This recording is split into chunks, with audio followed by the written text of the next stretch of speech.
ನಮಸ್ಕಾರ ವೀಕ್ಷಕರೇ, ನಾನು ನಿಮ್ಮ ಮಂಜುನಾಥ್ ಅಡ್ವೊಕೇಟ್ ಮಾತಾಡ್ತಾ ಇರೋದು. ಈ ಬಿಡದಿ AI ಪ್ರಾಜೆಕ್ಟ್ ಅಂದರೆ ಏನು? AI ಪ್ರಾಜೆಕ್ಟ್ ಭಾರತದಲ್ಲೇ ಬಿಡದಿಯಲ್ಲಿ ಮೊಟ್ಟ ಮೊದಲ ಬಾರಿಗೆ ಆಗ್ತಾ ಇದೆಯಾ? AI ಪ್ರಾಜೆಕ್ಟ್ನಲ್ಲಿ ಏನೇನಿರುತ್ತೆ ಗೊತ್ತಾ? ಇದು ನಿಜವಾಗ್ಲೂ ಅವಶ್ಯಕತೆ ಇದ್ದರೆ ಬಿಡದಿನೇ ಯಾಕಾಗಬೇಕು?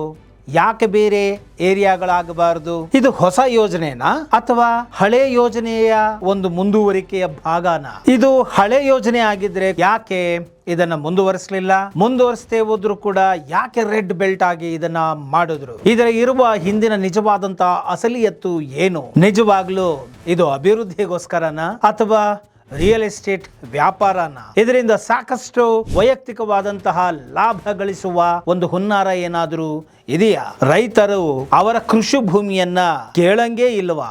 ಅವರ ಒಪ್ಪಿಗೆ ಇಲ್ಲದೆ ಹೋದ್ರೂ ಫಲವತ್ತಾದ ಕೃಷಿ ಭೂಮಿಯನ್ನ ಇವರು ಭೂ ಸ್ವಾಧೀನ ಮಾಡಿಕೊಳ್ಳಬಹುದಾ?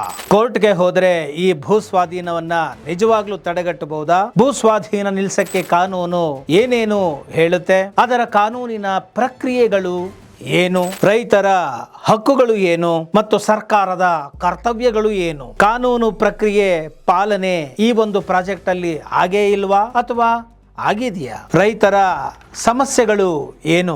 ರೈತರ ವಿರೋಧದಿಂದಲೂ ಕೂಡ ಯಾಕೆ ಈ ಪ್ರಾಜೆಕ್ಟ್ ಚಾಲ್ತಿ ಆಗ್ತಾ ಇದೆ?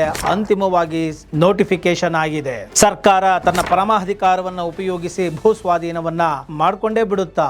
ರೈತರ ಒಪ್ಪಿಗೆ ಇಲ್ಲದೆ ಹೋದ್ರು ಪರವಾಗಿಲ್ವಾ? ನಮ್ಮ ಭೂಮಿ ನಮ್ಮ ಹಕ್ಕು, ನಮ್ಮ ಭೂಮಿಗೆ ದರ ನಾವು ಫಿಕ್ಸ್ ಮಾಡೋಕ್ಕಾಗೋದಿಲ್ವಾ? ಹಾಗಿದ್ರೆ ಸಂಪೂರ್ಣ ಮಾಲೀಕತ್ವ ಅನ್ನೋದಕ್ಕೆ ಅರ್ಥ ಏನು? ಯಾವ ಸಂದರ್ಭಗಳಲ್ಲಿ ಈ ಅಧಿಕಾರ ಹೊರಟೋಗುತ್ತೆ? ಎಷ್ಟು ಪರ್ಸೆಂಟ್ ರೈತರು ಇದಕ್ಕೆ ಒಪ್ಪಿಗೆಯನ್ನ ಕೊಟ್ಟಿದ್ದಾರೆ? ನಿಜವಾಗ್ಲೂ ಅಂಕಿಅಂಶಗಳು ಬಿಡುಗಡೆ ಆಗಿದೆಯಾ ಅಥವಾ ತಿಪ್ಪೆ ಸಾರಿಸೋ ಮಾತುಗಳೇ ಎಲ್ಲಾ ಕಡೆನೂ ನಡೀತಾ ಇದೆಯಾ? ಸರಿಯಾದ ದರ ನಿಗದಿ ಆಗಿದೆಯಾ? ಸರಿಯಾದ ಅಂಕಿಅಂಶಗಳನ್ನ ಹೇಳ್ತಾ ಕಾನೂನಿನ ಮುಖಾಂತರ ಹಕ್ಕು ಬಾಧ್ಯತೆಗಳು ಏನು ಅಂತ ಹೇಳಿ ನಿಜವಾಗ್ಲೂ ಇದರ ಬಗ್ಗೆ ತಿಳುವಳಿಕೆ ಜ್ಞಾನವನ್ನ ಪಡ್ಕೊಳ್ಬೇಕಾ?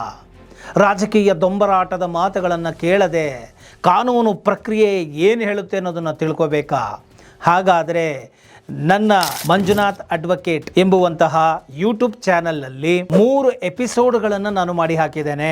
ನಿಮ್ಮ ಅಭಿಪ್ರಾಯಗಳನ್ನ ಮರೆಯದ ಹಾಗೆ ಕಾಮೆಂಟ್ ಬಾಕ್ಸ್ಗಳಲ್ಲಿ ತಿಳಿಸಿ, ಹಾಗೂ ಇಷ್ಟ ಆಗಿದ್ದೆ ಆದಲ್ಲಿ ಮರೆಯದ ಹಾಗೆ ಲೈಕ್ ಕೊಟ್ಟು ಪ್ರೋತ್ಸಾಹ ಮಾಡಿ, ಇತರಿಗೂ ಕೂಡ ಶೇರ್ ಮಾಡಿ, ಒಳ್ಳೆಯ ಜ್ಞಾನವನ್ನ ಇತರರಿಗೂ ಹಂಚಿ ಅಂತ ಹೇಳ್ತಾ ಈ ವಿಡಿಯೋ ಇಲ್ಲಿಗೆ ಮುಗಿಸ್ತಾ ಇದ್ದೀನಿ. ಜೈ ಹಿಂದ್, ಜೈ ಕರ್ನಾಟಕ ಮಾತೆ.